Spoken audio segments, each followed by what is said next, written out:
And honestly, we did a lot of marriage counseling with it. Mm-hmm. And I would encourage anybody who's going through anything relationship wise, even if you have a pretty smooth marriage, it can kind of fine tune communications, working through different things.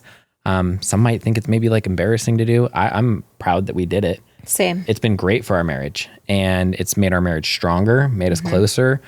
We've learned, navigated how to work together, which is challenging to do, very challenging to do. And, you know, we've had different challenges with, you know, Jocelyn came into our relationship with 2 kids. And so navigating, like, where's my role, kind of like, I'm dad, right? But what's that really look like? And do I get to make all the rules, or do you make the rules? And so that was also a really was a big challenge in our relationship for us to work through. Welcome to Broken Perspective Podcast, where we challenge beliefs, learn from others, and aim to be better people. I'm Colby.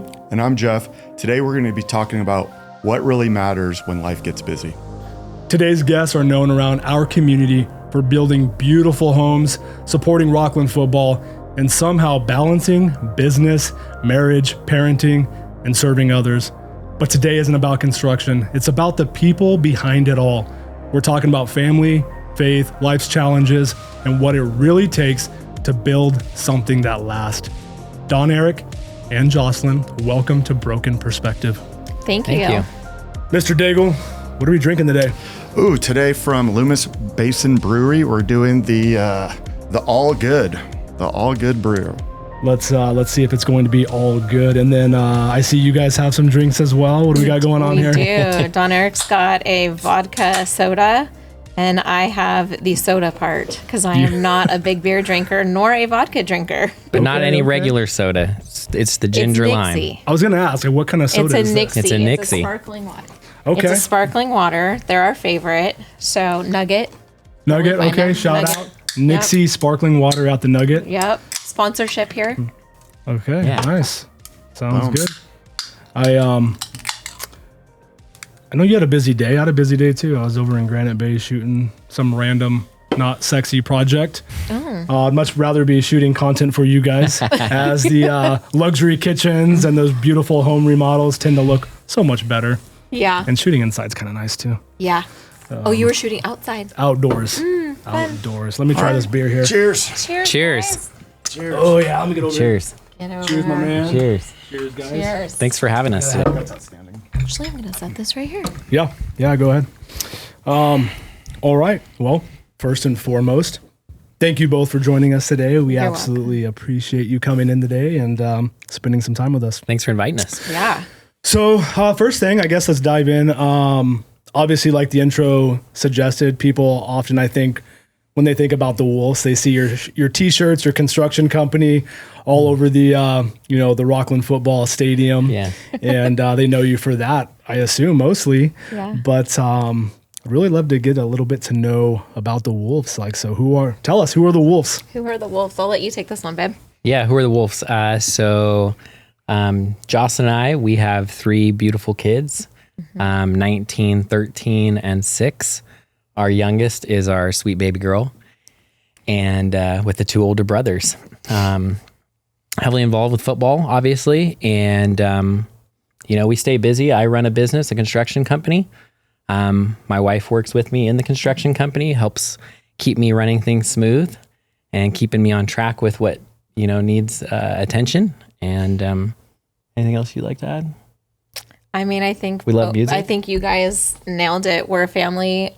We are deep rooted in our faith. We are heavily involved in our community, and we try to do pretty much as the Wolffs together. One of our biggest moral aspects is integrity. So, yeah.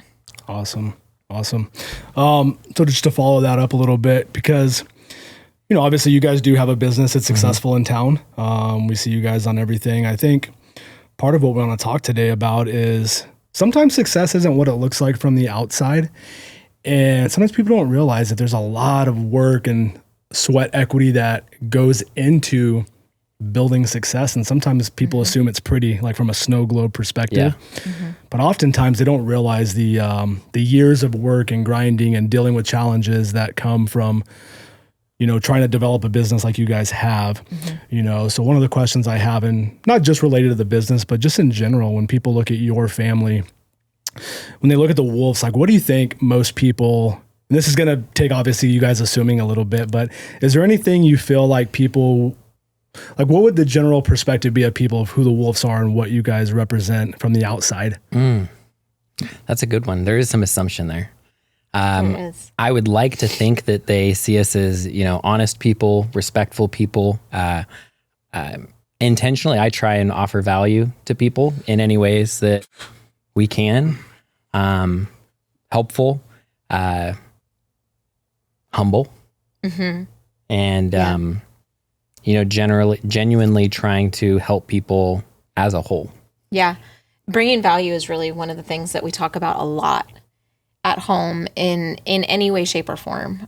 So another assumption that I think a lot of people might often feel is that things come easy for us sometimes, and they don't, which we will dig into. Yeah.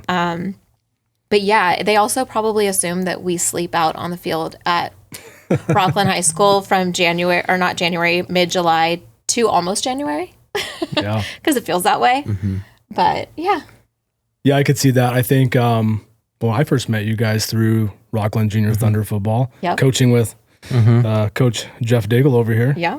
He was kind enough to invite me onto the staff and allow me to hang out with everybody, and they were much better than I am at coaching. But I really enjoyed working with one of your kids and seeing his development out there. And so that was my first perspective, was just seeing like, who are these guys? They have their name on it, freaking everything, and then seeing you guys out there. And I noticed you guys were always at everything. So I thought that was really cool though. Like I really, really enjoy, and I love seeing people that are a part of the community, spending time supporting the sports and the youth programs and doing the things that develop good kids and good people. And so, yeah, I don't know. I don't think there's anything negative that I can think of about. I hope not. Same. From what I see. Jeff, what do you got? So why don't you take us back to the beginning? Tell us what that looked like. The beginning as in like when we first met? Yeah. Oh, that's a fun one. Okay. We both swiped right. She was my Tinderella. I was his Tinderella back in the day, back before Tinder was like awful. But we started dating. I was a single mom with 2 boys, and we started dating it almost exactly 10 years ago. And then we got married in 2018. We quickly, in 2019, started Wolff Construction outside of some other things. And I mean, you have, for all intensive purpose, you are the leader in our family. You have been pretty much since we started dating. But yeah, I mean, I'll let you can go into the fun little dating story that we have, because this man chased me. He chased me for 4 months. Actually, I'll just tell it. He chased me for 4 months. Just take actually, Let I'll me do a have better that job. back. She'll do a better job anyway.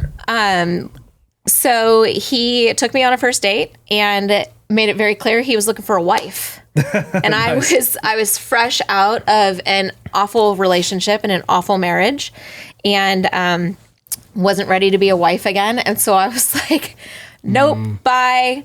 And for 4 months, he would send me flowers almost on a bi-weekly basis, and eventually got me to agree to a second date. And I think from that second date on, we were pretty much inseparable.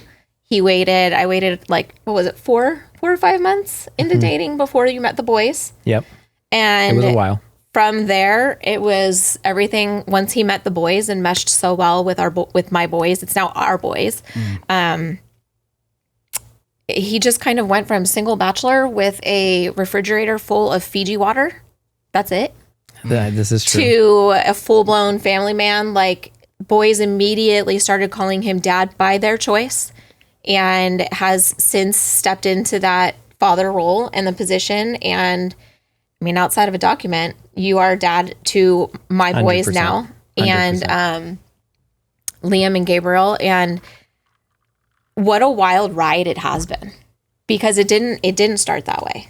It started with sharing custody and having to go through the process of dealing with a malignant, narcissistic, abusive ex-husband. We dealt with that for 4 years, and then COVID happened, and we were finally able to reel that in and took it to the courts, and the court said that's not going to happen anymore and gave us sole custody. And ever since then, it's just been the Wolffs. Yeah. And we've moved forward that way. Yep. So, yeah. That's awesome. Well said. That's Yeah. awesome. Don Erik, from your perspective, it's like taking on 2 children in your courtship or whatever. Well, how did that transpire? How did that, Yeah, it was definitely a lifestyle change. Like Jocelyn said, yeah, I had a refrigerator full of Fiji water, and maybe there might have been a couple of condiments, maybe there weren't, and then here I was, party of 4.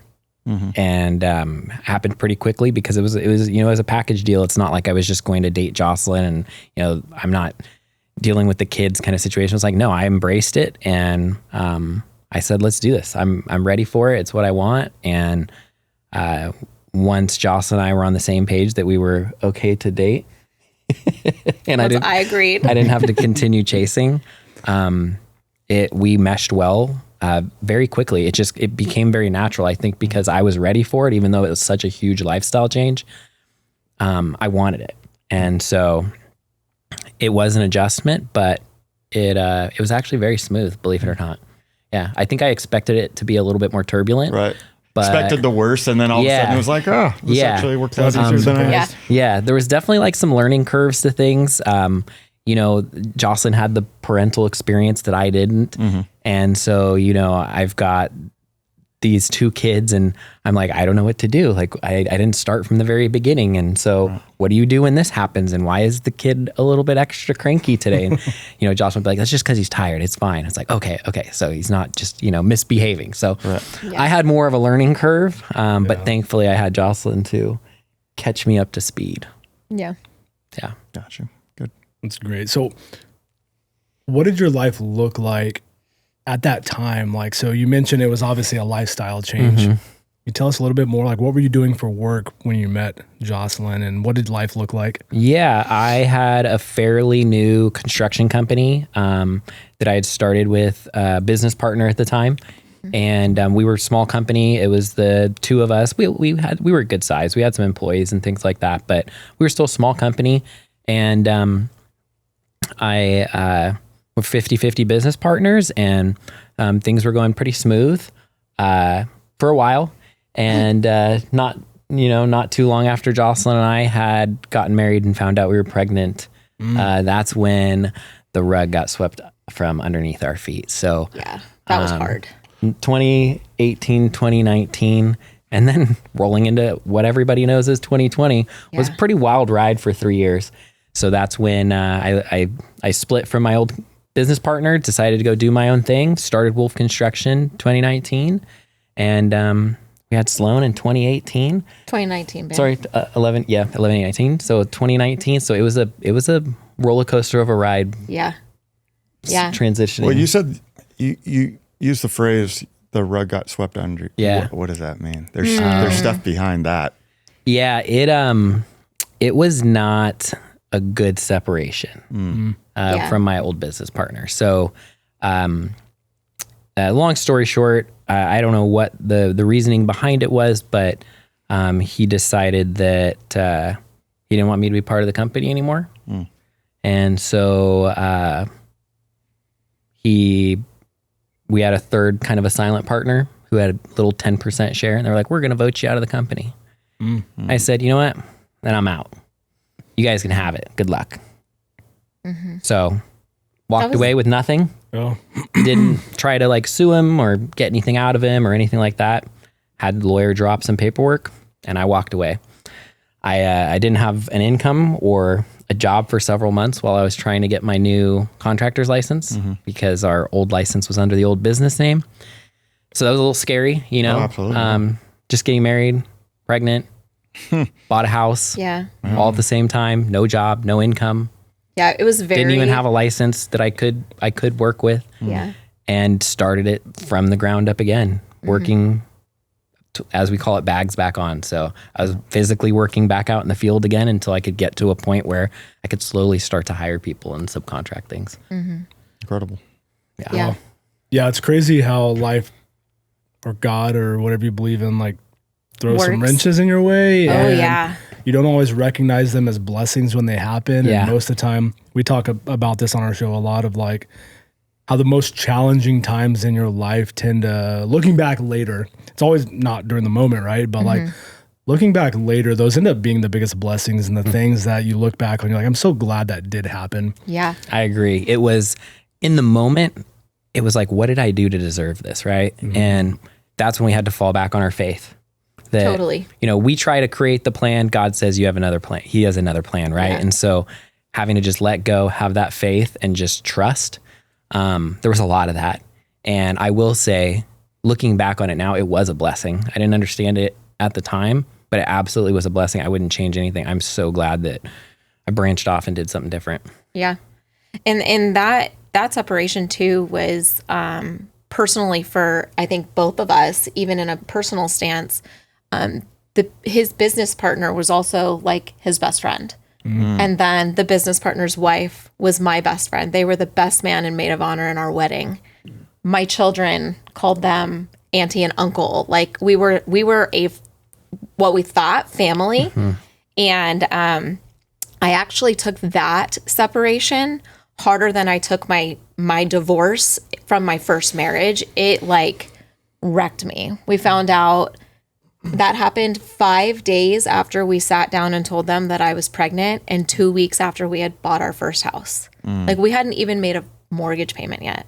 Right. And it was like, I remember sitting at the dinner table, just starting to show. We had told our boys that night, we'd gotten Old Town Pizza, told them that we were having a baby, and then got them upstairs into bed and sat down and went through every single finance that we had and eliminated like 50% of our, like down to, we can have Netflix or Hulu. Which one are we doing? And it was like that for like 5 or 6 months. And then he was able to get moving and grooving, and we got the contractor's license. I remember we got the contractor's license on July 19th. I was calling daily, checking online daily. I'm like, when is this thing going to issue? When is it going to issue? And I mean, like you said, down the road, we figured out very quickly that how much of a blessing it was. We had certain people that the guys had been working with and had as clients out of the blue reach out and be like, what's going on? Is this person a pathological liar? Like, so many aspects of it that we sit back today and we're just like, thank you, Jesus, that happened, because those people today, if they had stayed in our lives, I can't even imagine the shift or like we would not have the life that we do today. And I'm so thankful for it. Yeah. Yeah. Yeah. It's good to see people that pivot from what could turn out to be. I mean, there's so many people, because it is tough. It's tough to face the things that you guys have. And it's so easy to fall into a position of like being a victim and just constantly asking, well, why? But you guys didn't do that. You turned around and you said, we can pick ourselves up, get a contractor's license, Faith. have some faith, put your trust in God, and move forward, which you guys did. Yeah. And it sounds like it worked out really well for you. And we guys. had a great support system through that process too, like down to the point of having to go to Rockland football and say, we might need a sponsor, like not a sponsorship, but we might need whatever, I'm blanking on the word for it right now, but where like a scholarship where a they scholarship, pay for yeah, where they pay for football, because the year before that we had written a check for sponsorship, and now we're coming at it and, well, we don't know if we can even us? pay, can we not have to pay for this season? And that didn't happen, but it was definitely a conversation there of like, oh shit, how are we going to do all of this? Yeah. Is there somebody in particular or a couple people that you want to just shout out and give thanks to for those dark times? Because it's stressful, and stress can manifest itself in some ugly ways, whatever. Yeah. But when people step up, you find the people to cherish and the value and the kindness that people have. Who are some of those people that stepped up in a big way for you guys to help you through those times? In the football program, I would say it was Mike Cunningham.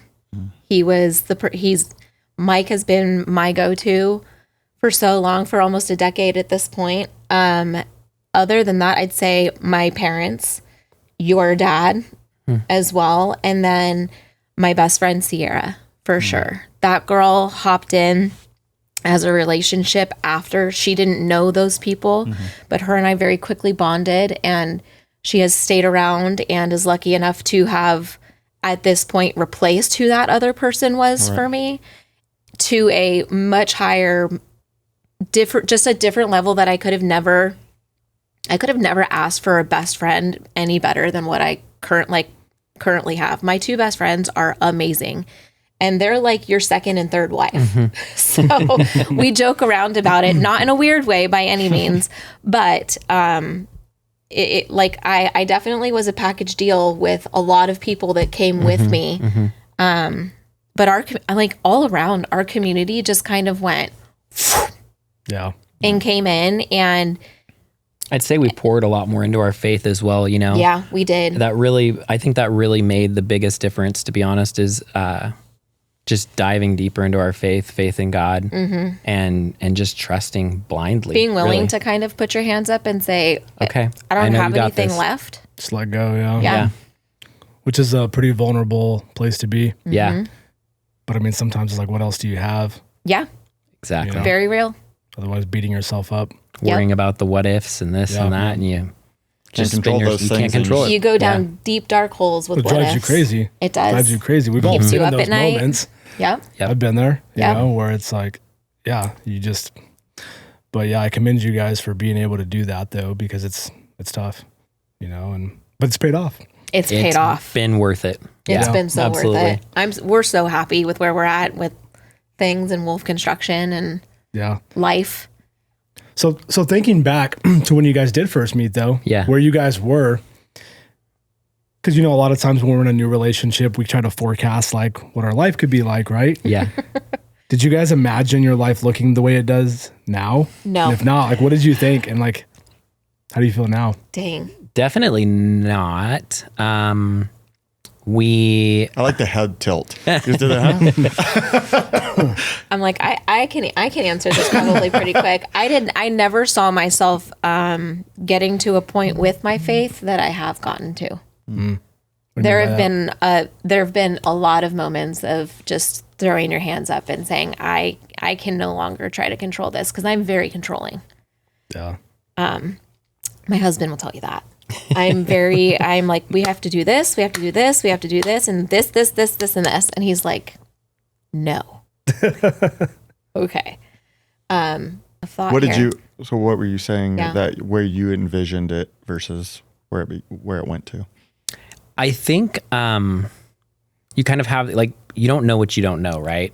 Yeah. And so you kind of like have this somewhat of a vision, like, oh, it's going to be all perfect, and, you know, we're married and we'll have kids. And I literally had no idea what we were actually getting into. And so, you know, there's challenges that come with it. There's a lot of challenges. You know, now today we work together. In the past, you know, had said we'll never work together. So that obviously changed, right? That went out the window, and that came with its own challenges as well. You know, we work together, we live together. And so finding that balance of what that should look like for us has definitely it's taken a lot of effort and intentionality. But I don't think I really knew what to expect. I think you kind of have this like little bit of a fairy tale, like, oh, we're gonna get married and like easy, everything's easy after that, right? Yeah. But we've learned that, you know, there's a lot of communication that has to happen. There's a lot of challenges that we have to learn how to work through together. And Jocelyn needs to watch her tone.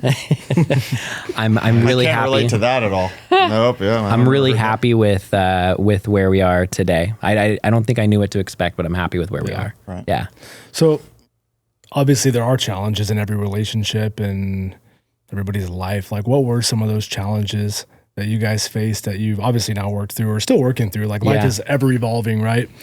So it's not like we're ever done with challenges, right? Right. But like, what were some of the hard times that you guys had? Because I would imagine, I mean, just doing entrepreneurship as I have as well. Like there's a lot of hard shit to do, a lot of stressful things.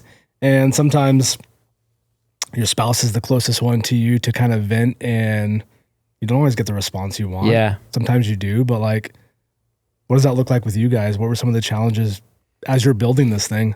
Yeah, I mean, there was definitely that challenge, that work-life balance, because when you're building something, you're an entrepreneur, it's not like, hey, it's 5 o'clock, time to go home.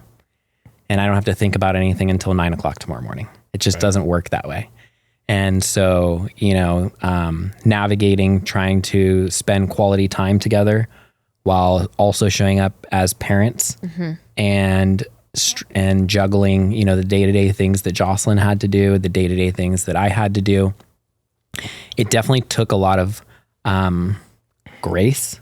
Yes. I'm going to say. Yeah. And it took us a while to learn that. And, probably like most couples, I would guess, there's those heated moments where you're trying to navigate, I'm frustrated, I want to spend time with you, and I'm frustrated, I need to work, and she wants to spend time with me. And so trying to learn how to balance that and make sure that we're still meeting each other's needs and making sure that we're keeping our relationship a priority and keeping that strong as well. Yeah, it came down to being willing to like map out times.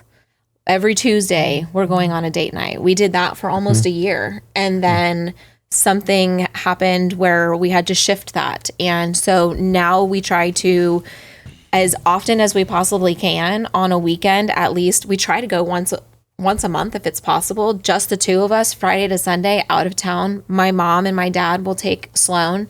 Liam is an adult now, so he and Gabe can stay at home. And that's worked really, really well with us.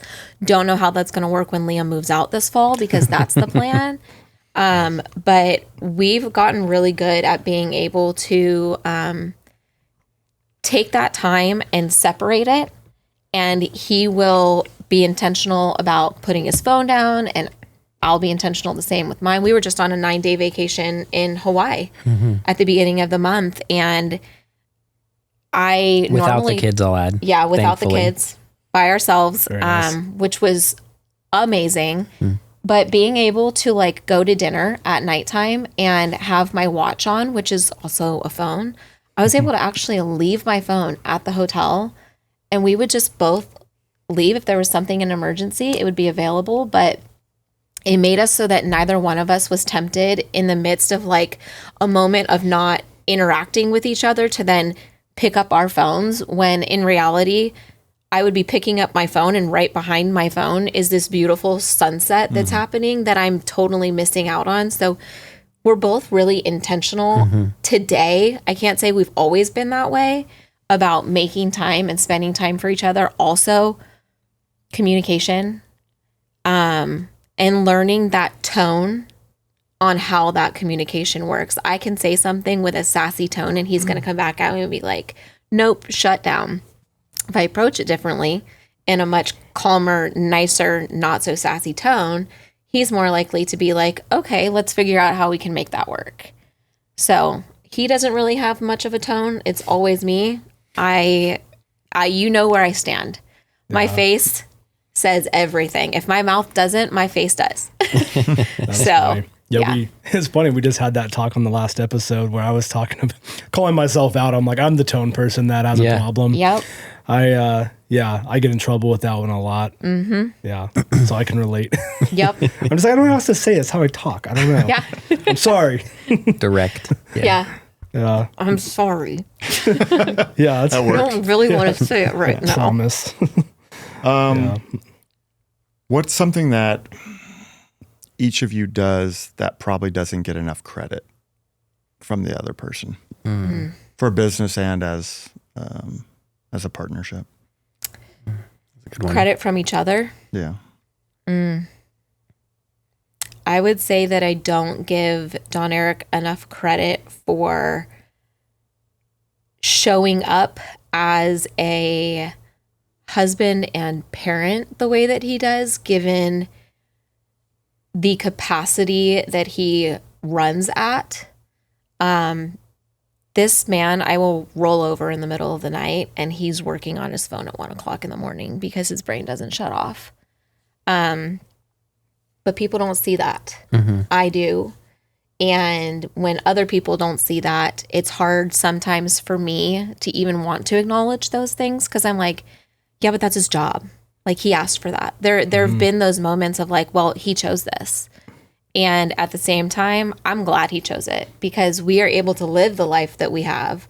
I'm able to be the mom that I want to be, because he allows for me to work with him and do that, and also leave for school pickups or do football drop-offs or say peace out at 2:30 in the afternoon on a Friday so I can run to Sam's Club to pick up all the supplies for the snack bar for football.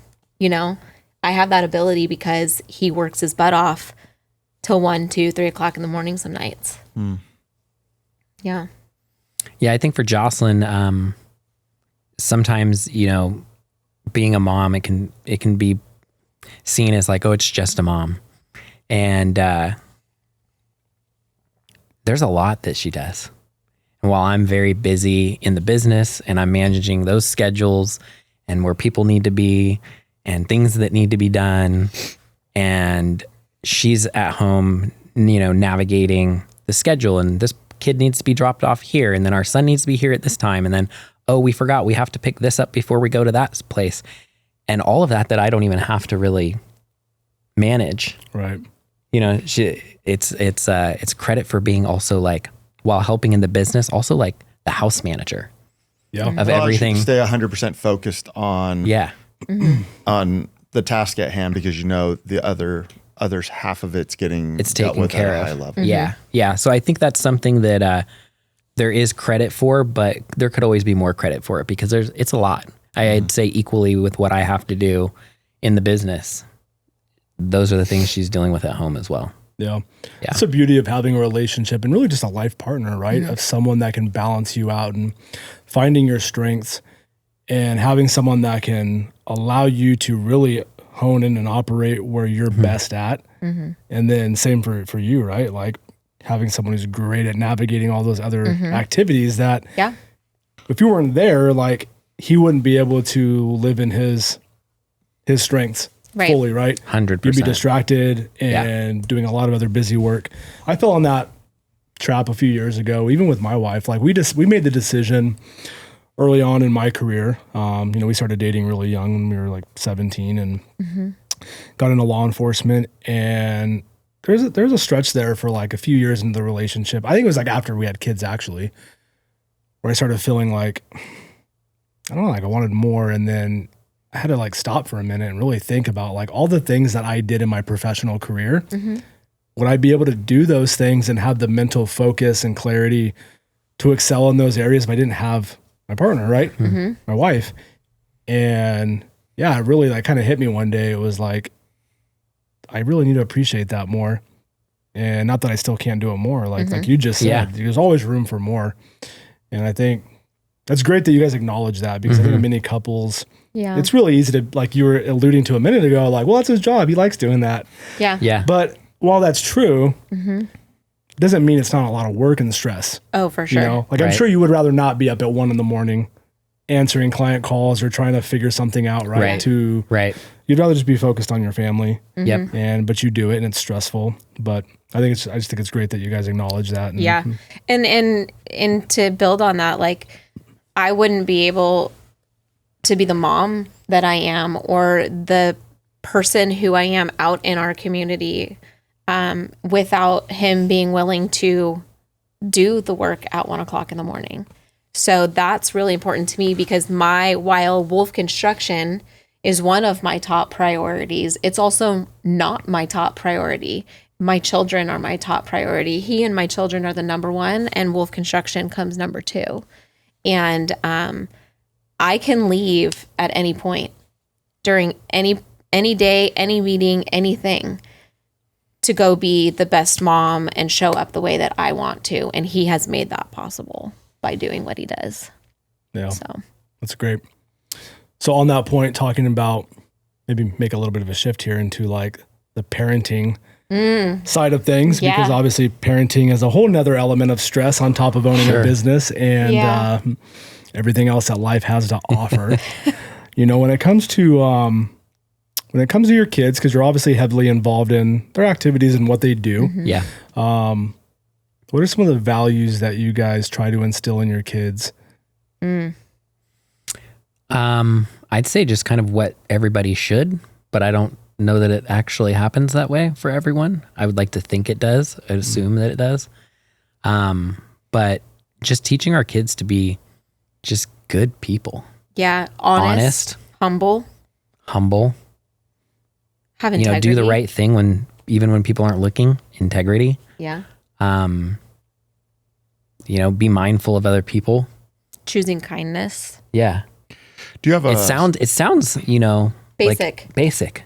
Right. But I feel like really- it's not so basic. But sometimes basic is not that easy to instill, though. No. Yeah. In a world where In a world that we live in values aren't today. appreciated. What does that look like? Do you have a story of where it was like maybe one of the kids was going astray and you're like, okay, we got to round this in and give a great, I feel like kids and parenting, my wife and I look for 4 to 5 key moments in life where I feel like if we don't handle it right, it could navigate in a different way. And we try to be really mindful. I'm like, hey, we got to make sure we recognize and handle these moments well.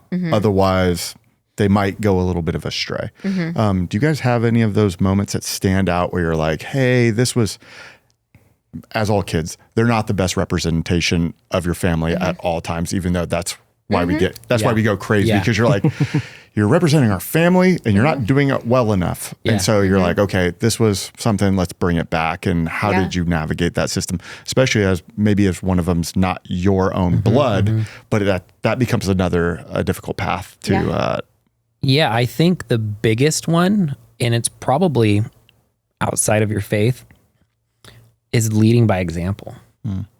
And so if I want my kids to do a certain thing, I need to make sure I'm doing it, because they're going to look up to me.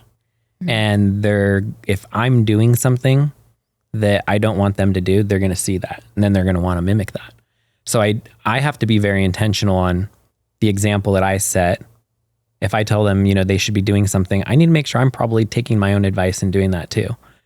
And I'd say maybe Jocelyn can think of like a story, but I'd say there's a lot of smaller instances, and taking examples. Maybe it's someone else's life or somebody that we know that might be close to us, whether it be a family member or someone, and showing them the different examples of, certain choices in life lead one direction and other choices in life lead this other direction. And it's, here's real life examples. Like, where do you think you want to go?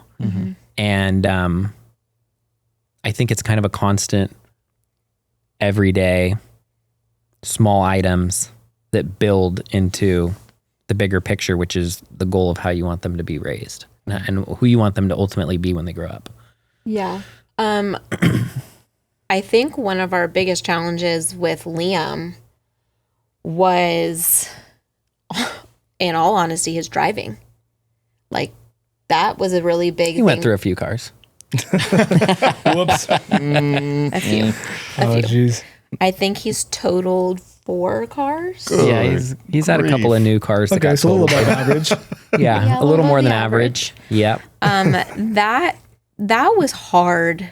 The first one was like, the second one was like, really? And then the third one was, okay, I'm done.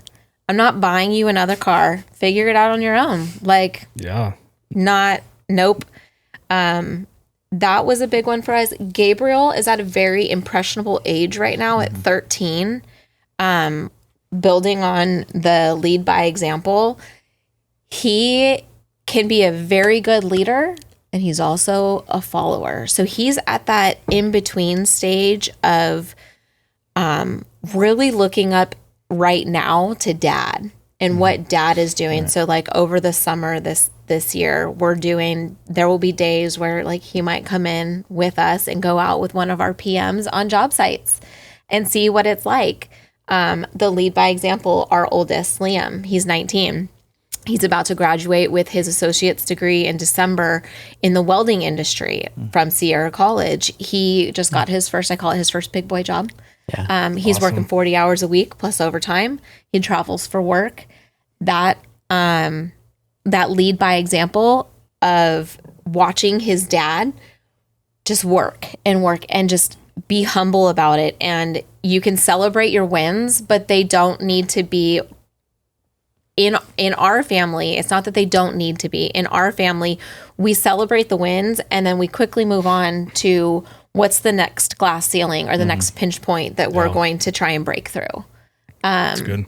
So being able to really, when things are hard, I think that's one of our biggest things with our boys. With our daughter, she sends us both spinning. Because we have one, if I'm being honest, we have one 6, 13, and 19. We have one in every phase except for the newborn phase. And I'm going to knock on wood here that doesn't happen again.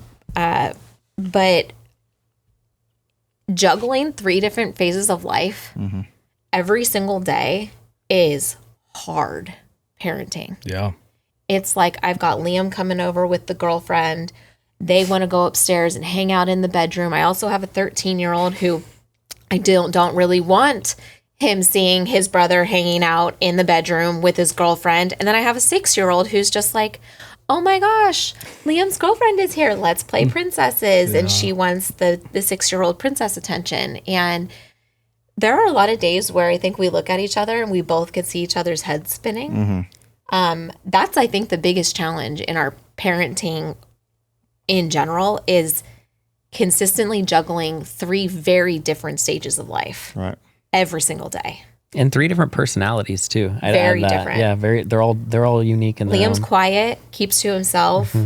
Gabriel is quiet when he's around people he doesn't know, and when he's comfortable, he's a silly, joking, funny guy. Sloan just beats her own drum. Sloan is gonna lead something one day. I don't know what it is. Hopefully not a gang. I'm hoping it's not a prison gang. Lead something good, right? Yeah. She is very strong-willed. She has a lot to say. She uses my words and her words in a day. So I can only imagine how you feel at the end of the night between her and I. Yeah. What is it with these young girls and like all their talking? Maybe it's a girl thing. And I'm like, because that's my daughter as well. She is so just, like you said, beats to her own drum, full of words, too many words. Yeah. Doesn't even think what comes out of her mouth. But we love it. It's so entertaining. it's entertaining. But sometimes it can be overwhelming. Yeah. Yeah. Yeah, especially after a long day at work. Yeah. Yeah.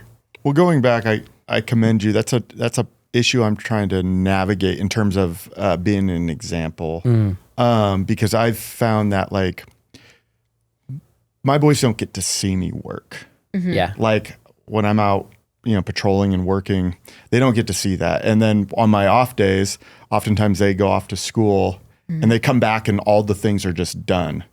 And I'm like, okay, well now we can do all the fun stuff. And so I kind of had this epiphany not too long ago. I was like, well, they don't actually see the grind that I put in on stuff. So we got like some exercise equipment. I'm like, okay, I'm going to work out in front of these dudes because they're playing sports. And I'm like, they're like, oh, I worked out today. I'm like, you did not work out today. All right, let me show you something. Yeah. And, and it's inspiring for me, but it's also because I was like, maybe that would be more inspiring to them instead of just talking about it. And then, going like, oh, Dad's a pretty good athlete. It's like actually giving them a visual example. Just like, maybe I should, but I don't want to like hold off because I'm like the personality type that just goes like, everybody stay away from me. Let me just get this done and I'll get it done. I don't want the words. I don't want your help. I want to get this completed. And so for me, it's easier to do all those things when they're gone at school, but then they never get to see how hard I work on it. And then they come back and are like, oh, maybe he got these things done. That's cool. But it's like, oh, maybe I want to sometimes like maybe I should provide a visual example of like what hard work looks like to them or what it should look like so that they can at least draw from that. So I commend you if you can do that effectively. I feel like to some degree, speaking from my own experience with both of you, there's no way that he doesn't see something, especially with having you as coach. You definitely do. I would tend to think that in that particular circumstance with you having you as coach, he does get to see you lead in some way, shape, or form. Right. And that's important too, because he is seeing you, how you interact with others and in stressful situations, right? A championship game that you're down by 1 touchdown. I mean, I don't know about you, but I've seen a couple of clipboards thrown and at the Damn, you called me out. My family still makes fun of me for those moments. I think that even that, I know for a fact that you football coaches make a difference massively in those kids' lives. I know that. I've experienced that with my own 2 eyes, with my own 2 boys. Like the community that we have built around us in Rockland here has been so revolving around football, but they're all people who are like-minded, have similar morals, have similar values. And if you're not setting an example, he's going to see it from other people. And then he's going to hear it from other people too. I run into you during school, during the school season, every almost Thursday or Friday at Starbucks. Right. Even my kids see you out there. Sloane's like, that police officer. And I'm like, that's Coach. Yeah. She's like, wait, Gabe's coach is a police officer? Yeah. He does multiple things, babes. And just stuff like that. So I firmly can say wholeheartedly that I'm sure that Tyler sees some of that. I hope so. But we can emulate it at some point. Yeah, but working out and showing them, Time. And honestly, boys, I feel like they grow the most in high school. Yeah. They really do. Liam, who he was in 9th grade and who he was when he graduated were 2 totally different kids. Right. He was this shy little kid. By the time he graduated, he was one of those confident, semi-cocky football players that and he didn't have, I love my son, he didn't have the space to really truly be cocky about it because he wasn't a starter or any of that, but his coaches instilled so much confidence in him that he felt that. Love it. So yeah. Well, that's kind of segues. It's like, obviously youth sports has been a big part kind of all of our lives. What do you hope youth sports can deliver to your children? The ability to work with others, the ability to take constructive criticism and do something with it. It's okay to hear people tell you that you're not doing the best and they know that you can do better. Hold you accountability. I think accountability in today's world is so not done by parents. Yeah, I agree. Yep. And it's almost like we had an episode about that. Yeah, I think so. Yeah. It keeps them out of trouble. Yeah. There's that piece too, right? Yeah, it keeps on them the busy. other side. Yeah. It also teaches them, there's so many different things that they learn from it, even down to, you can push yourself.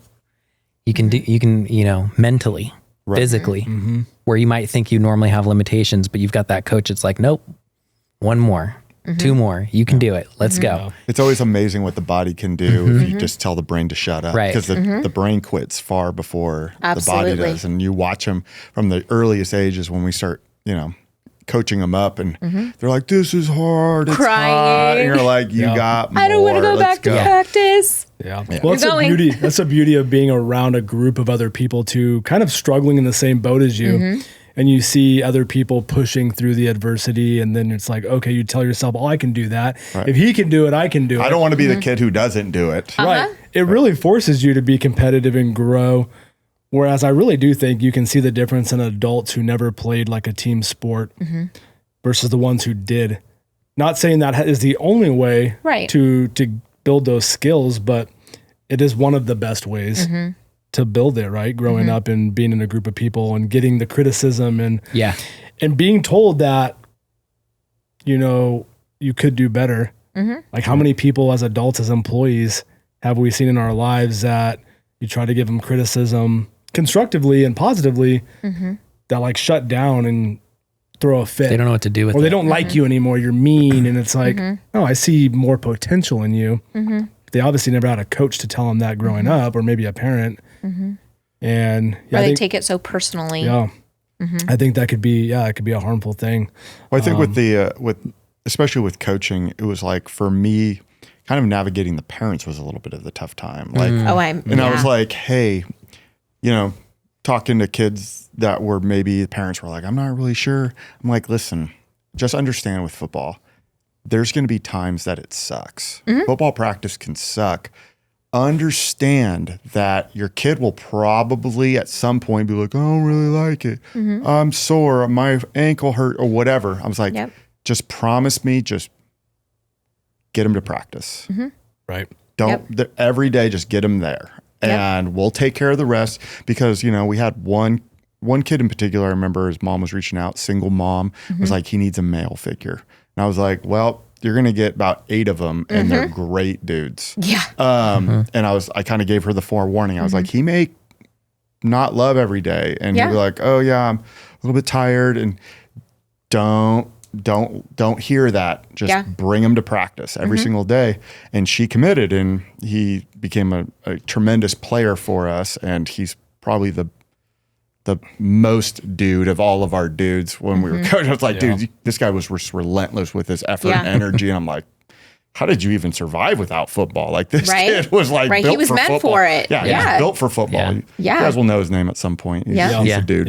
That's a really good point for any of you parents at home that are new to youth sports. Just anticipate your kids coming home and saying that things are tough. But don't the coach doesn't like me. All the things. Push them. Like Daigle said, just bring them. Just get them to practice. Just show up. That's all you got to do. Just show up. And the value on the other side of it will be tremendous. Yeah. Because you also, on the other side of it, you'll have parents that's like, oh, my kid has allergies. They're going to stay home. Oh, yeah. And you're like, well, I can't help that. And then they're mad about playing time or whatever. Not that it's a youth sports, episode or something like that, but you see the difference. You see the development, what that's probably going to be, how the two examples are going to be different as an adult, because whether it's lacrosse or football, whatever I'm coaching, it's like life is hard. Yeah. If you don't show up when it gets hard, guess what? Being a husband is hard. Being a father is hard. Yeah. Sometimes your job is hard. Sometimes you get, if it's hard and you just back away from it, then you're going to learn, and that's going to become the standard, and you're going to back away from things. You're going to run away from that problem. It's like, no, like that's the time to show up, keep grinding, put your faith out there, but don't just go, hey, I'm going to put faith and do nothing. Like put it with action and do something, and the positives will far outweigh. We have a very firm rule in our house. If you sign up for it, you're finishing it. Right. Yeah. So if we sign up for football, and every year, Gabriel has been doing football since he was in 1st or 2nd grade. Like he's gone through the entire Rockland Junior Thunder program. And every year, about 2 weeks into practice, the first week is always great. It's conditioning, no pads or nothing. The first week when we put helmets and stuff back on, he's like, this is awful. I don't want to do this anymore. And I'm like, yeah, that's cool. Sorry. Well, you're going back tomorrow, though, at 5 p.m. Like, practice doesn't start till 6, but we're going to be there at 5. So you're set up and ready to go. And, oh, by the way, here are the ice packs for under your armpits for when you get hot and you feel like you're going to faint. Just put your ice packs underneath it there and sit down and get back out there. I want to play video games. I want to swim. I want to do all the things. You're like, no, get them out there and grind. That's our biggest thing. If you, one of the biggest things is if you say you're going to do it, you got to do it. And it starts with the little things like commitment to, in this case, a sport. So if you say you're going to do the sport, you're not going to then go let your teammates down because you don't feel like you want to go do it today. Right. So showing up even when you don't want to. It's still, you got to show up. We do it all the time. And usually it's just like, I think to myself sometimes when my alarm goes off in the morning, I'm like, God, I don't want to go to work. I don't want to do And then I just have to tell my brain to shut up and then just put my feet on the ground. And once my feet on the ground, I'm just moving. Now I'm just going. So sometimes you just got to teach the kids, like, just shut up, shut your brain up. You're going. And you know what? At the end of the day, they end up loving it anyways. And what you get through those moments of, I don't want to do this, or I don't feel like doing this, I'm pretty positive 10 out of 10 times you're going to come back around and be like, I'm glad I did that. Yeah. Because it was persistence. Yeah, those end up being the best days too sometimes when you almost quit, or the best seasons when you almost quit. Prime example, just a week or two ago, our son was complaining of his hip flexor injury again. Ever since baseball. And, you know, he had a basketball tournament coming up, and I think it was actually at Rockland High, and an hour before we were supposed to leave, he was like, I don't think I could play. I want to save my hip flexor for football because he's doing both. I want to rest it for the weekend. Let me just stay home. And so we're like, well, first of all, if it's really that bad, you don't have to play, but you're going to go. You're going to go support your teammates because like you guys stated, like you signed up for this. It's not a I sport. It's our team. Like be there for them. There's no I in team. There's no reason you can't go and be the best hype man then and, energize your teammates.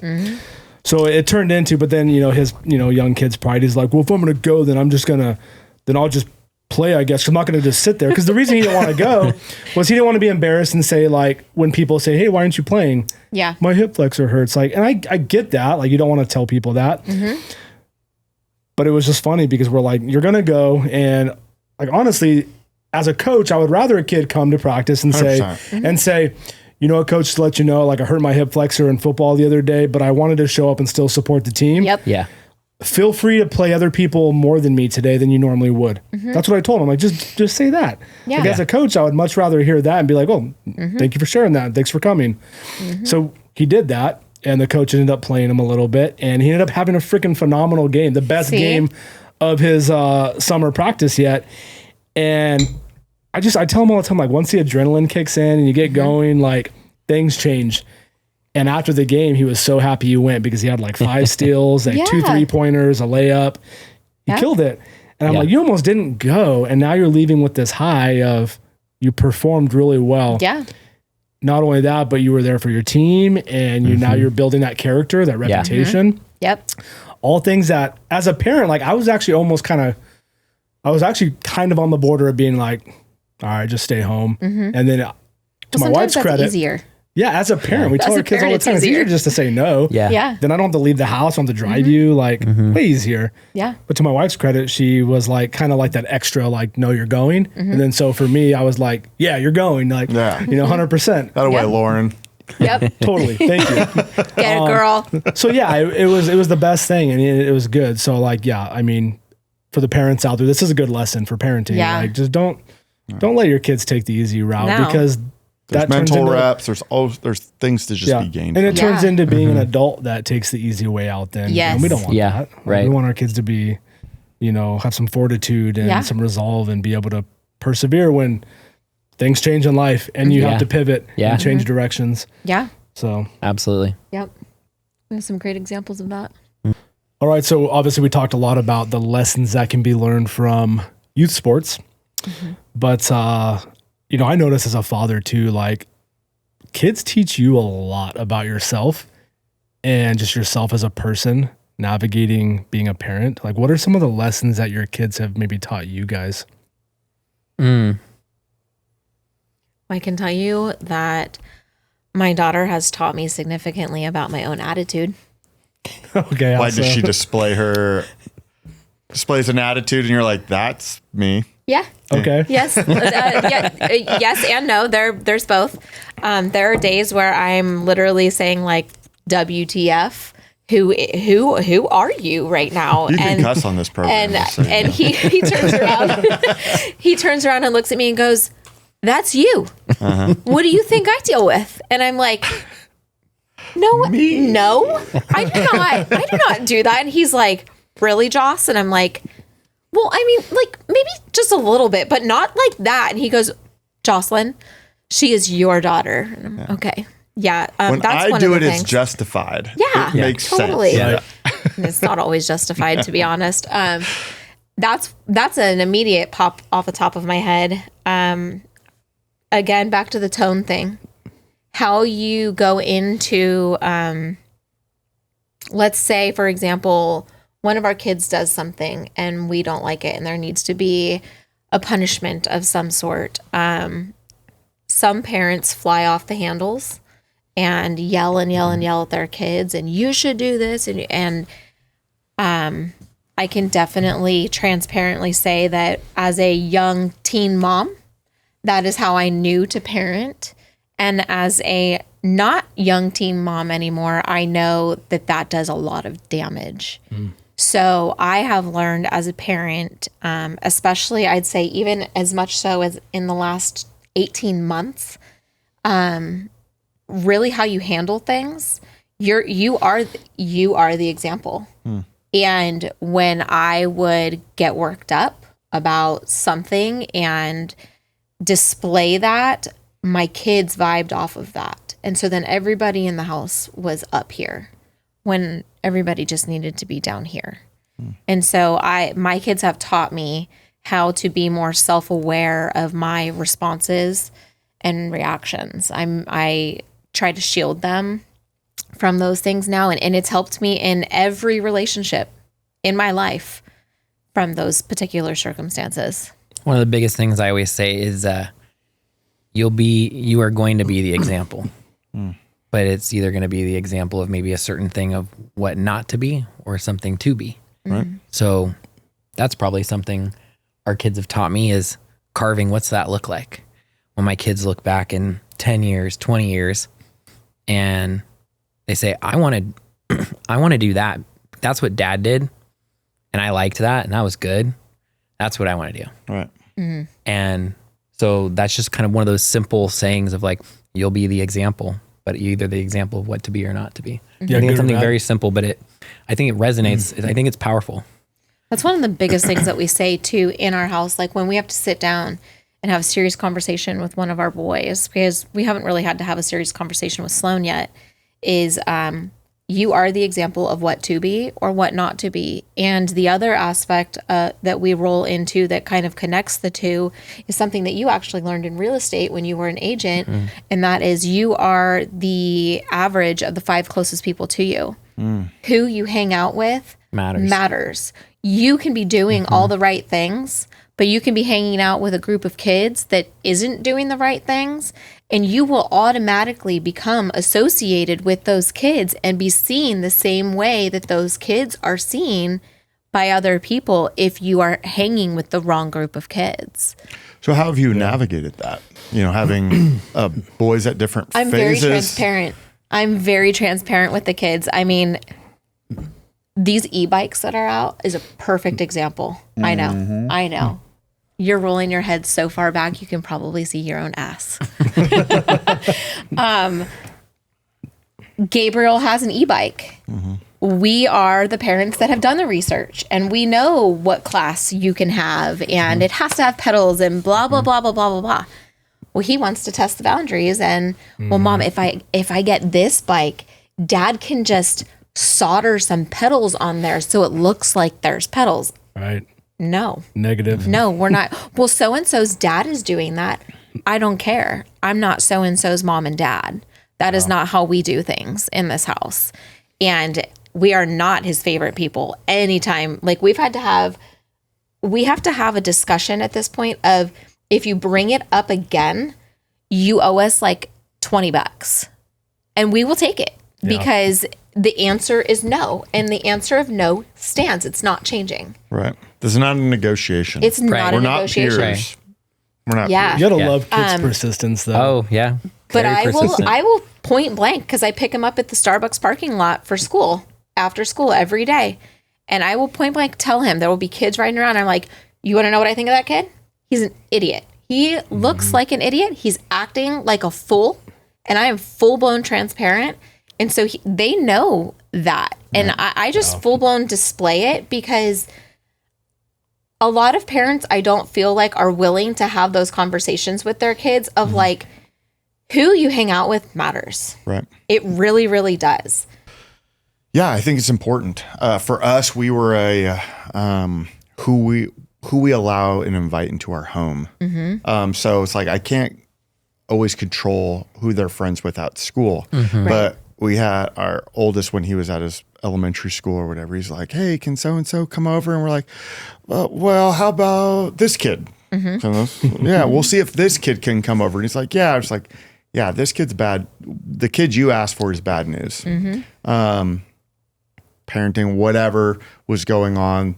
But it was like, we want to invite because this kid demonstrates the kind of character of which grateful, polite versus the other one who was rude, obnoxious, got in trouble at school. And so it's like, how do you control that? So for us, it was like, well, we can't control who he, like, because our kid just laughs at everything. And so the pranksters or the kids that got in trouble a lot loved him because he would always laugh. He would laugh hysterically at all their antics. And so they're like, oh, this kid's great. And we love him. He's like the prime, like, you know, push him forward because he's going to be the one that gets in trouble for laughing, as I do. I think what's worked best for us in those situations is giving, and like, you know, we'll make the boundaries and rules, but then we give them real life examples that they're familiar with of, you know, certain people that act certain ways. And, you know, you see how this person does this and kind of how parts of their life look. And do you want to be like that? And like, no, like, then why would you hang out with somebody like that? And then it's like, you can see the little light bulb go off where you kind of let them come to their own conclusion about it. And it makes sense. I know I was always that kid that, I mean, I'm sure I pushed boundaries and tested and whatnot, but I always was like the why kid, you know? Well, you can't do, well, why can't I do that? And once I understood it, I actually was on board with it. I wouldn't resist my parents as much with it. Yeah. So I try and take that approach sometimes with our kids of, you do. well, why can't you do that? Okay, so here's why. This is what could happen. Here's a person that did that. And did you see how that turned out for them? Do you want to be that person? Do you want that situation? So, and for some of those situations, it's like a close family member.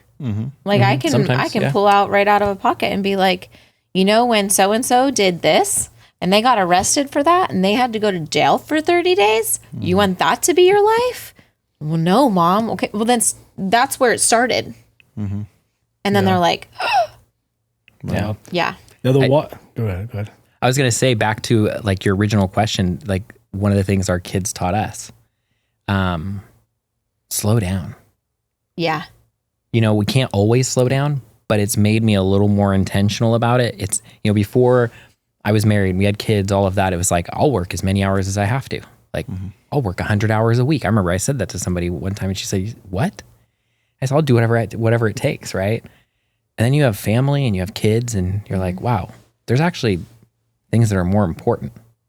And it's not just working hard and making money. And like that stuff matters. We have to do it.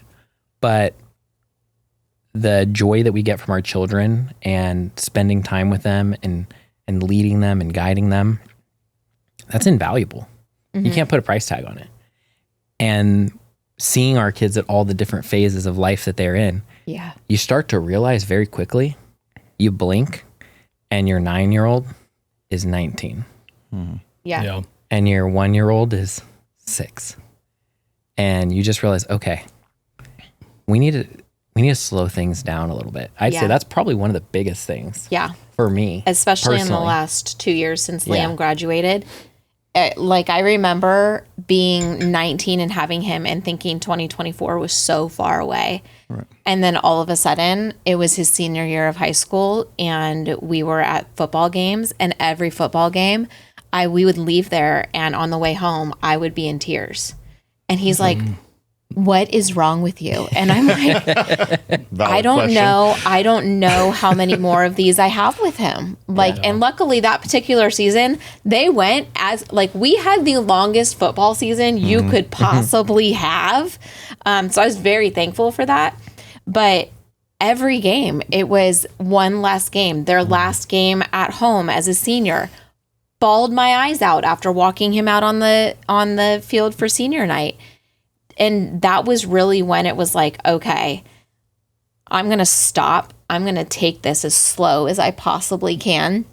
And I'm going to try to live through each individual memory that's taking place here. And while as a mom, I was balancing mourning the loss of those experiences, because now we're done, right? We've reached high school. We've graduated. The next things that come in life are like graduating college, getting your first job, big job, and then comes marriage and then kids. And I'll tell you right now, I'm not ready for any one of them to be married or have kids. But Sloan at 6 right now, she's right on that cusp of she still wants us to tuck her in at night. But just like 3 weeks ago, we alternate nights putting her to bed. So one night he does, one night I do. And now she wants to do one night. And now she wants to do one night by herself, where she puts herself to bed. Kind And of I'm hurts like, as a parent. How it you're does. like, wait, no, I don't We know. I don't both like looked that. at it, and I had to take it to him, and I'm like, so our daughter wants to have you put her to bed one night, me put her to bed one night, and then she wants to do it herself. And he was like, what? And I was like, Like, we're just going to kind Let's of say steam. no to that. Sorry, Yeah, Sloan. You and don't get so an option. We're just going to kind of steamroll that a little bit and just keep rolling back into the normal routine but she until will she push back resists. for it too. There are nights since then that she's like, no, I'm going to put myself to bed. And I'm like, okay. Such a hard How thing. about mama takes you upstairs and I'll make sure you got fresh water, you know? Such a hard thing as a parent trying to like navigate that feeling of you want your kids to be self-sufficient, Right. obviously. But then as they start to do it, you're like, wait a minute. Like, no, I don't want you to You grow need up me. either. I need you though. to need me. Yeah. Yeah. It's Yeah. really tough. Yeah. Not being needed for certain things is an experience of its own. So 20 years from now, let's just say in the future, your kids have families, all of them. What would you like them to, I guess, assess and like how you lived, and how would you like, what takeaways, I guess, would you like them to have from you guys? Yeah, I hope that we gave them some good takeaways and that they find ways to develop and improve, what we've taught them even more and made it their own a little bit. I hope that we've, given them good enough foundation that they can go off in the world and be good people, be good parents. Not perfect, nobody is, but have enough that we've given them that they can have a successful, happy life with their families moving forward. And that success looks like what they want it to look like. It's not what anybody else defines it as. It's no different than, some people. I've seen recently a lot of people talking about the word rich. Normally when people associate the word rich, they immediately go to money. I don't want to be rich with money. I want to be rich with my experiences, with my faith, with with the people who are in my home. I want my relationships to be rich. That's my definition of rich.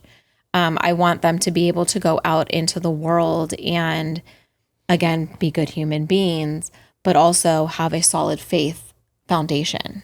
I think that's my biggest thing, is that they can go out into the world and know that at any given time, they're not the ones that are really in control. God is, at least in our family. Yeah. And so I think that's the biggest thing for me, is knowing that they will leave and have this solid foundation. I want them to know how to have a solid foundation and how to then build on that.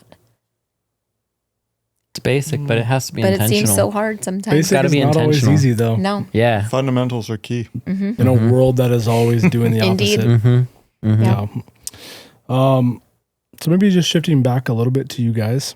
When looking back over your marriage and your own family journey, what are some of the seasons that have maybe tested you guys the most? Yeah, babe. What are the seasons that have tested us the most? I don't think he's talking about football seasons. I can tell you what he's talking about. Working together. Yeah, I mean, I think that's been the biggest one. yeah, when we got married, I said one of the biggest things, I was like, we're never working together. Yeah, he point blank told me, you will never work for me. You will never be It a was part of. it was a deal breaker. Yeah. Like this is not happening. And over time I saw opportunity to have Jocelyn help in the business. And so I said, is this something you're interested in? Like, I can definitely find stuff for you to do. The kids are in school. I know you don't want to like go find some job, but you also don't want to sit around kind of thing. Like, you want to come help with the business? We'll find stuff. She said, yeah. Enthusiastically. And it came with some challenges, big challenges, because, while at home we're husband and wife.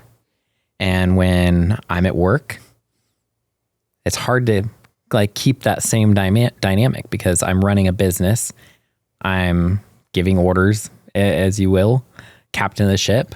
And that looks a little bit different than the lovey-dovey husband at home. Yeah, what if she's a shitty employee? Like, how do you operate that?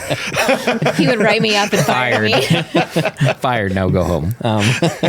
Going back to the tone thing too, right? Yeah. Right, Your yeah. tone better be different Yeah. with your spouse versus Right. a regular employee. Yeah, So that's been part of it. There's been a lot of challenges with that, but I'm actually really proud of us because we have worked through that. There were some rocky times. It got to a point at one point where it was like, I don't think this is working. Yeah. Like, I think we need to not work together and you kind of do whatever you want to do and I do what I'm doing. And that needs to happen. And honestly, we did a lot of marriage counseling with it. And I would encourage anybody who's going through anything relationship wise, even if you have a pretty smooth marriage, it can kind of fine tune communications, working through different things. Some might think it's maybe like embarrassing to do. I'm proud that we did it. Same. It's been great for our marriage and it's made our marriage stronger, made us closer. We've learned, navigated how to work together, which is challenging to do, very challenging to do. And, we've had different challenges with, Jocelyn came into our relationship with 2 kids. And so navigating like, where's my role? Kind of like, I'm dad, Right. but what's that really look like? And do I get to make all the rules or do you make the rules? And so that was also a really That was a big challenge in our relationship. for us to work through. Parenting. Yeah. We parent very differently. I would describe, if you would have asked me 18 months ago how Don Erik parented, I would say 0 to 100. The kids messed up one time. He's like, Liam let his girlfriend drive his car and he immediately went to, you're grounded from your car for 3 months. I was like, whoa, relax. On the 3 months thing, like grounded for 3 months as a senior in high school. No. We're talking like 7 days here because it put the responsibility of driving him around back onto my shoulders and I was already busy. And so little things like that is where we didn't see eye to eye. And and you also, at the same time of not seeing eye to eye, we also want to present to the kids like we do see eye to eye. Yeah, there were a single So unit. there were some conversations that had to happen behind closed doors where we just were not on the same page. And that was when install marriage counseling, we did that for almost a year. And every week we would spend every Sunday afternoon, we would go to church and then we would drop Sloan off and we would head to marriage counseling. And that's really where we learned how to be able to sit and like on your last episode with the therapist where she was talking about, a lot of people come in and they say, well, we have communication issues. Well, we had communication issues, but it was much deeper than just talking. Right. It was one of us didn't feel seen or heard in the same way. And we didn't also know how to communicate it. I'm passive aggressive. I will just start doing things and I'll get pissy about it and I'll take it out on everybody around me. And he just shuts down. And then when he shuts down, then I try to chase him. And then he shuts down even further. And so there's this this aspect of now he's shut down and I want that, but we got through it and we learned how to effectively communicate and also be seen and feel heard. Just realizing at the end of the day, we're 2 different people, 2 different life experiences, 2 different backgrounds, Very different perspectives, perceptions. There was a book we read and it talked about, women look through a pink set of lenses and men look through a blue set of lenses. And so we see things very differently. So just learning how to navigate that conversation through challenging times. The counseling helped a lot with that. It did. It was significant. It did. Yeah. So It's awesome to hear. Yeah. lots of different challenges, but we tapped into available resources to be able to get through that and have a successful relationship. Yeah. And in that, like even other things came where other things were realized. I've recently taken, I mean, you both know how involved I was with football.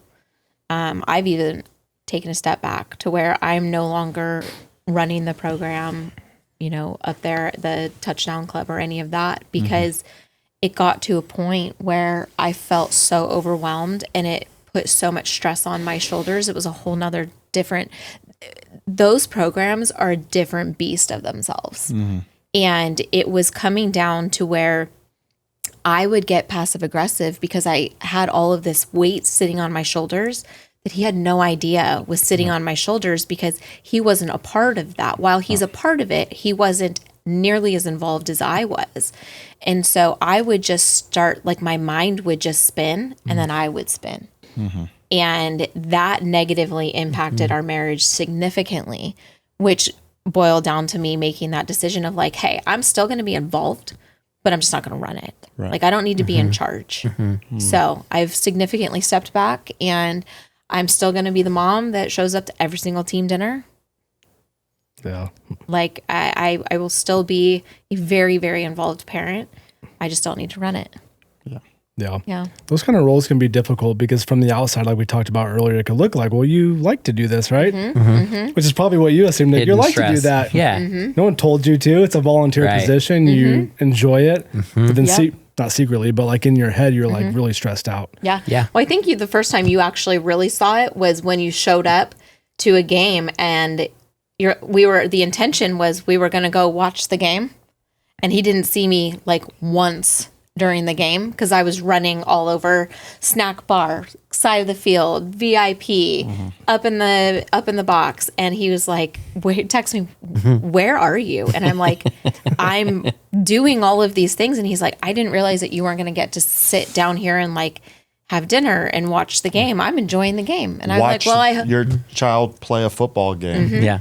Heaven forbid you get to do that. Yeah. I'll get to do it now. Yeah. So going through all those challenging times, was there any moments either independently or as a couple that you felt like it kind of revealed something about yourself?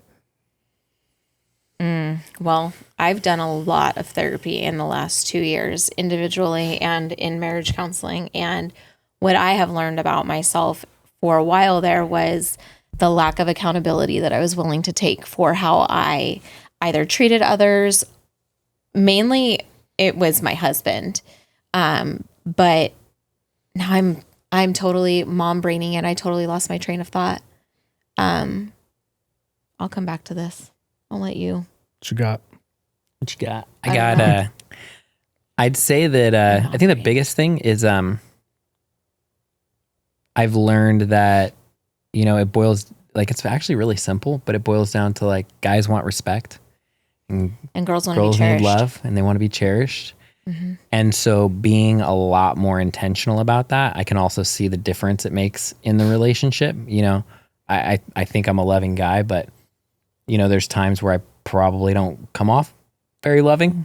And so being extra intentional, taking that extra step to consciously make sure that I'm meeting that need, it does make a difference in our relationship as well.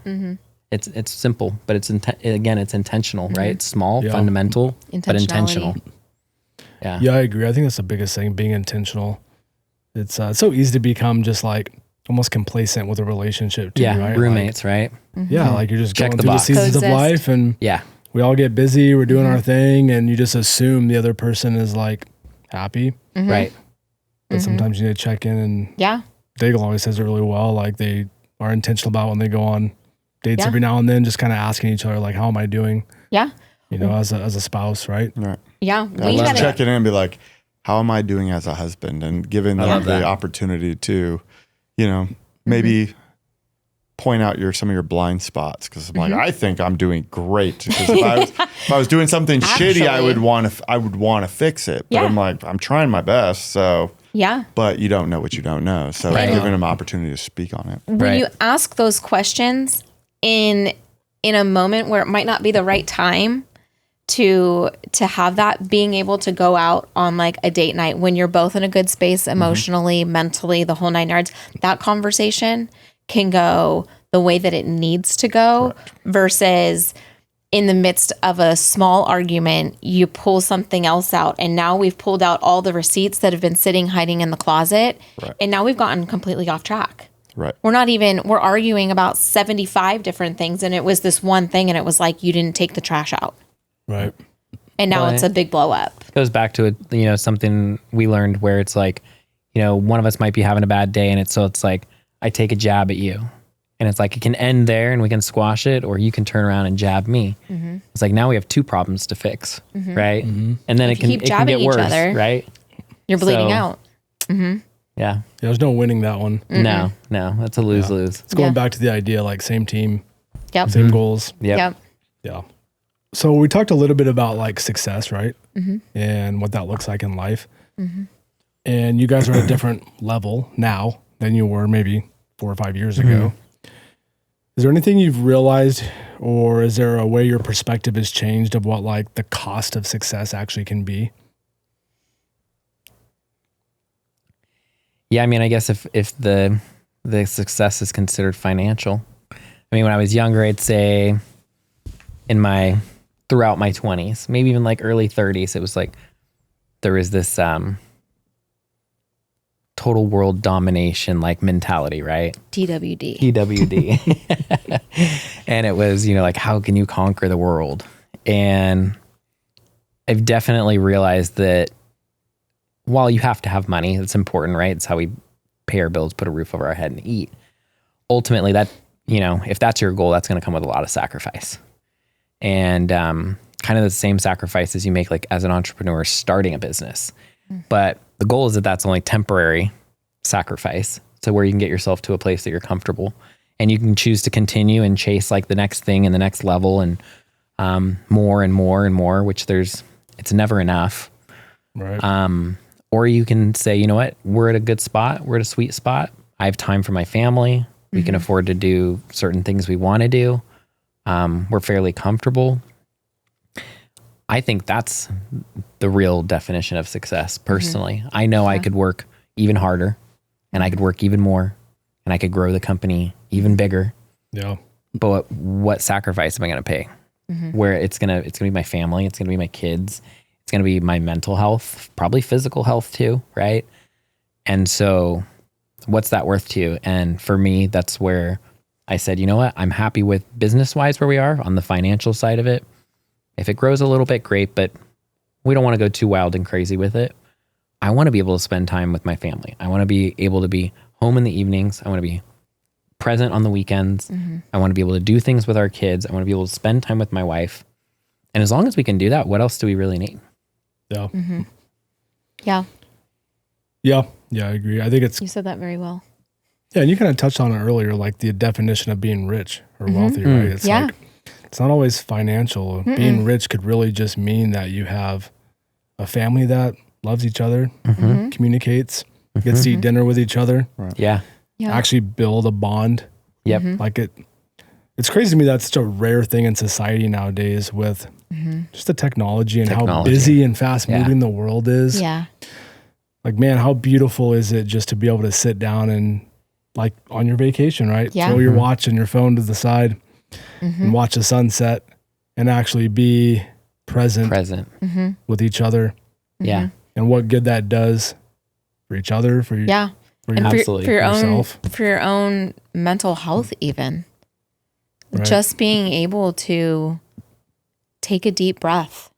Sometimes that's all it is. It just needs to be 2 minutes of sitting in the car by yourself to give yourself a moment and moving on.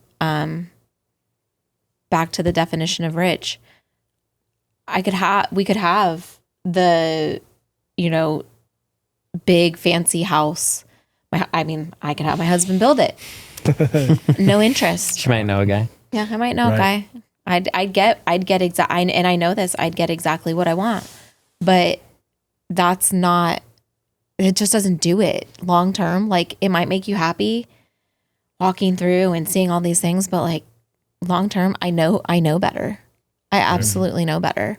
So for us, it's being able to be present and in the moment. And if there's a random Wednesday that we decide, oh, we're gonna go up to Tahoe this weekend, I can do that because I don't have to worry about all these other things over here because they're managed and they're handled. And we wouldn't make those decisions anyways to go outside of our means, but just there's so many different aspects of it. I feel like in being rich or successful, and at the end of the day, it really comes down to what brings you joy in your life. And if that is materialistic things, then I guess that's your thing. But in our family, in the Wolff household, it is not that at all. Yeah. Well, I think it's fair to say the materialistic things are always going to be short-lived. Absolutely. Yeah. But people don't know that sometimes. Like there are people out there who their end game is to have the $10 million house. Why? And then you get the $10 million house and you want the $15 million house. Yeah. You get a $15 million house. You It's want a never $20 gonna be good million enough. house. Right. Right? So easy to just. I wouldn't know anything about that world. Right. But maybe for good reason, though. Yeah. Yeah. I don't want to know about that world, honestly. No, thank you. What we talked about on maybe like our first or second episode, it was like sometimes people that have all of that from the outside to us could be like, that must be nice. Mm-hmm. But they could be so lonely. Mm-hmm. They don't have the family because they're always chasing the next job, the next big invention, company, working 24/7. whatever. Yeah. Yeah. Constantly grinding that hustle culture versus why don't we just enjoy and settle, not settle, but like enjoy and appreciate the things that we have right in front of us. Mm-hmm. Yeah, I was reflecting on a walk the other night and I was thinking like how important it is just to really appreciate what is in front of you. Mm-hmm. Yeah. I don't know why I was thinking to myself, like business and stuff, you know, like what do I want to do? And because you always want to have that motivation too to keep you going, right? Yeah. But like, then just like, sometimes I get so busy minded where I'm just always like thinking of what else to do. How can I make this grow? How can I make this scale? And I really enjoy it. So it's not like it's a bad thing. Right. And I don't think people that focus on grinding and hustling, it's not a bad thing. No. Like, The world needs if you those people. thrive in that too, Yeah. like it's good. Yes. But it's like, it's so important to take a moment and think like, am I also appreciating the things that are already within my grasp? Yes. It's funny you say that, like you went on the walk and then it got me thinking about, things our kids have taught us and appreciating the small things. I take like my 6-year-old daughter as an example and, it's the littlest things and she gets so excited about it. It could be like, a flower as we're going on a walk. Yeah. Or a special rock, a little rock that she finds. Yep. And it does make you think about those little things where it's like, it's so small, but you appreciate the small things. And as we get older, we kind of lose touch with that a little bit. But when you go back to that like innocent childhood, when you think about that, that's how their minds work. Yeah. We really don't need a lot to be happy. Like everything, like happiness really is, it's internal. It's a decision, It right? is. It is. It's not something you can go buy. No. But our world is shaped so much that it distracts you. And I think that's where even like faith and just appreciating God and saying like, thank you for just waking up today. Yeah. Looking at the trees, like Air in my lungs. Yeah. It sounds like cliche, like going out in nature, but like sometimes nature though, I think it's not that nature is just like this magic thing, but it's not distracting. Yeah. So it allows you to sit and have the time to yourself to appreciate the world around you and realize like, I don't really need anything. Yeah. I need breath, maybe some water, a little bit of food. Like that don't cost much. Yep. Some Yeah. shelter. Yeah. That's Like about why? it. And then, but we're so quick to get like frustrated and angry and like stressed out and anxious. And how What's much the perspective? It's like having Yeah. a positive perspective and just being grateful. Yeah. When my wife was pregnant with our first, and like, if there's one thing you could try to instill in our child, and it was like, if he could just be appreciative. I've just met so many people who aren't, and they seem to be always miserable. And the people who are just appreciative always seem to be happy. So it's like, let's bring that. You want to rapid fire? One question before we move on to this new segment that I started. Oh. Maybe you watched the last episode. It's this rapid fire Okay. segment. Just one other question. But another parent or couple are listening to this and maybe they're early in their relationship, either as a couple or even as parents. Like what is like the best piece of advice that maybe you would give to them? I would say be willing to accept that you're not always right. even if you think you are, because, you know, to someone else, you might not be right. Again, back to that 2 different perspectives, 2 different backgrounds, 2 different personalities and truths.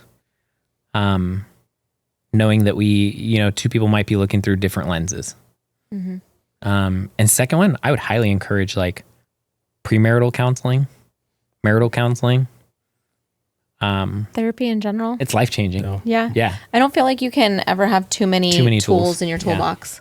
That's how I view therapy. It is a tool that's going to give me continuous tools as I experience more things in life. And the more tools that I have, the more equipped I'm going to be for those situations. I think the other biggest one is grace. Yeah. A lot of grace. Yeah.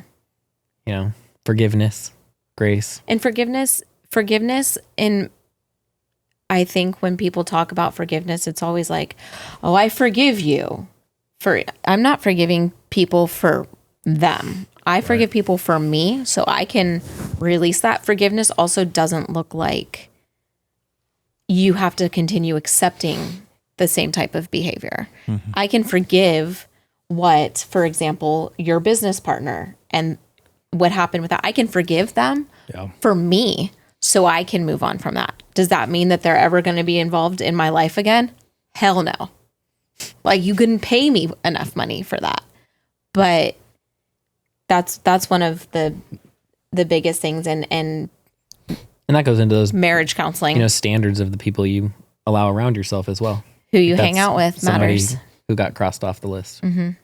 Yeah. I agree with that. All right. So this next segment here, I didn't give you these. Rapid fire. Didn't even tell you guys about this. This is our bonus rapid fire segment. Bonus All round. right, let's roll. And this is going to be fun. So the only rule is that I'm going to ask a question and either one of you can answer, maybe at the same time, maybe separately, but you have to give a quick answer. Is You it can a explain race? a little bit after. There are prizes for who answers first? Maybe, depending on how good they are. Do we get a buzzer? So yeah, so this will be fun. You guys All ready? right, Ready. let's do it. Okay. What's harder, marriage, parenting, or running a business together? Running a business together. I'd second that. Okay, why?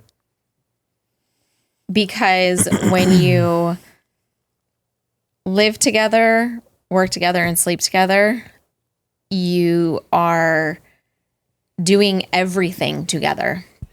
Yeah. Sometimes you need space. Yeah, sometimes you need the space, and it's the different dynamics. So it's, you know, husband, and then it's at the end of the day at work, I'm the boss. And so I'm captain of the ship, and so what I say goes, and sometimes that doesn't go as smoothly, and sometimes I'm wife wearing that work challenges. hat and not the, you know, the husband hat, and it might not come off as smooth as normal. So Yeah. I'd say that's probably a big challenge, and we've thankfully found tools and ways to navigate that to make it successful for us so that it does work for both of us. So. Got it. Who is usually right more often? Don't, Eric. Nice. About 9 times out of 10. I I can transparently say that. That's a good Smart humble way to approach it. I can. That's just transparency and honesty. I love it. Yeah. Okay. Who's more competitive? I'd say we're both pretty competitive. We're both very competitive. I'd say that's probably a pretty close 50-50. Okay. And we both have the mentality of like second place is the first loser. Okay. Yeah. And do you feel like being competitive together is a good or bad thing for your relationship? Well, we don't really get competitive in our general, it's relationship. good because we have the same mindset, but also, I mean, it can lead to a little bit of headbutting sometimes. Sometimes, but I we think don't. it's healthy though. Yeah. I was Do you gonna guys say, we ever don't really play get like board competitive. games together? How does that go? No, we usually play board games with the kids, and I'm kind enough to always, I don't care that I win in those situations, but put me out on a field with somebody and I'll blow my knee out to, Yeah. Yeah. Okay. Which is more important for a successful marriage, love, trust, or respect? respect. Love. Do you second that? Well, see, and that goes back to, you know, men want respect, women want to be cherished and loved. So Yeah. both answers are correct. Okay. Okay. Take that. What's more important, making your kids happy or making them resilient? Resilience. Okay. Who's more likely to make an impulse purchase? Me. You? You're the Amazon shopper? No. I wish it was Amazon. I wish it was something bigger? Amazon. He's like cars, toys, impulse. Like it'll be a thought and then I process decisions very quickly. yeah. Me and my wife are the same way, which is, I don't know if it's good or bad. I think Yeah. it's good because like, I always think how many people, fun fact, I used to sell cars. Didn't know that. Yeah, I used to sell cars before I became a cop. I Okay. sold cars from like 18 years old until I was 21, and then I joined the academy and stuff. But man, you learn a lot about people when you're on the car lot, how Yeah. they make decisions, how they even communicate together, like husband and wives coming in. And like I always thought it was so wild how much stress people would put themselves under to like make a car purchase. Yeah. Oh yeah. Like I would see people legit, like almost borderline get in domestic violence disputes in front of me That one as up. I'm awkwardly in the back on the test drive. Like, this is like really awkward because they're like Can arguing. you just make sure you don't kill me too? Right. I'm like, just get me back to the dealership, please. Yeah. Yeah. And man, it's wild. But like, so here's a question for you: have you ever, or would you ever, actually purchase a vehicle without Jocelyn involved? I have multiple times. Oh my god! Well, They've I all been mean, she was work-related. informed. Yeah. Yeah. It was more like, hey, so I'm going to go buy this in a couple hours. Yeah. And she's like, okay. I'd say the only one that you were actually like that, the only ones were the Mavericks, and those were all a work associated thing. I mean, my Cybertruck, he came to me on a random day and was like, Yeah, hers, she obviously had, for sure has input in. Okay. yeah, he came to me and he was like, I think I want to get you a Cybertruck. And I was like, okay, we are not those clients. Yeah. We show up, I drop him off, he takes care of it. If it's my vehicle, I just want to test drive and I want to see how the sound system, the one thing that matters the most to me is the sound system in a vehicle. It's the most important thing. And outside of that, I'm worried about like the tires and safety. yeah, that's not me. Nerd. Yeah. But like he'll just go do it. And I'm kind of like, yeah, okay, babe, whatever. I'm usually along for the ride. I was like that on your 40th birthday. You sent me the photo of that car. And now that car is getting a stage 3 tune. So there's that. Yeah. Nice. Yeah. That Okay, thing so will this one's not roar. on here, but it's a good follow up though. What is the last purchase that one of you have made that the other completely disagreed with? I can't think of one. Disagreed with? I literally, Nothing? I don't. Do I have to tell about the ones she doesn't know about? Is it the state? Is it the state? I wouldn't say we disagreed about it. I'd say my jaw hit the floor with the stage 3 tune on the Porsche. But at the end of the day, I get nice things too. So Yeah. I don't think we've ever really disagreed. I have things on I a like, purchase. she has things she likes. Yeah. Yeah. Fair enough. Yeah. All right. Who's more likely to break a family rule that they created? Me. Has this I'm the happened? rule breaker. I'm the boundary tester and the rule breaker for sure. Yeah. Okay. I love you. Anything you've recently tried to enforce that you're like, yeah, just give up because you weren't doing it yourself? No, not like recently. No, I don't think so. I'm like, I can't think of anything. No. I mean, I give up on, I'm a pretty persistent person on vacations. I have to give up on those pretty frequently, but Yeah. it's usually because the schedule's busy. Yeah, you didn't give me a choice about the concert we're going to tomorrow. I'm excited about that. Yeah, the X Games. Yeah. Yeah. Okay. All right. Which parent is more likely to get kicked out of a youth sports game? Me. Her. Any stories there? I mean, you can hear me across the field on the other side. And I'm not usually yelling at the coaches. She's got her hockey and cheerleader voice coming out. Oh, yeah. I'm a different person at a hockey game. Yeah. You wouldn't recognize me. I have a Banging big on mouth. the glass. Rage. Yeah. I respect it. Yeah. Yeah. Yeah, good stuff. If your spouse got a warning label, what would it say? What would it say, babe? Spicy. Your warning label would probably say spender.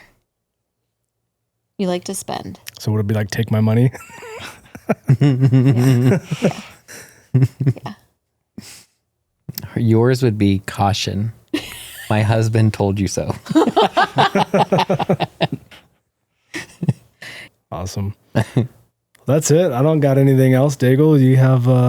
No, I've appreciated the time and the insight. Yeah. Absolutely. Same. Same. Good chatting with you It was guys nice today. to sit here and actually have a conversation. Yeah, it's nice after working long days as we all do, and then getting together, spending some time. Just hang out for a little bit. Normally, we just see you guys out on the field and it's in passing practice. So, Yeah. or at Starbucks. Yeah. So one other lesson with this, I guess, would be even in your friendships, right? Be intentional. Be intentional. Find a way to get together as adults, because this episode was kind of about how to navigate living a busy life and working and raising kids and everything else. Like, find a way, whether it's a podcast like this, or just going to have some coffee in the morning with friends, beer in the evening, whatever that looks like. Take some time, enjoy each other, enjoy each other's company, and it's good. Absolutely. Yeah. Make time for your people. Yep. Absolutely. It matters. Awesome. All right. Well, that's another episode of Broken Perspective Podcast. If you made it this far, we appreciate you as always, and we'll see you on the next one. See you. See you later. Bye, guys.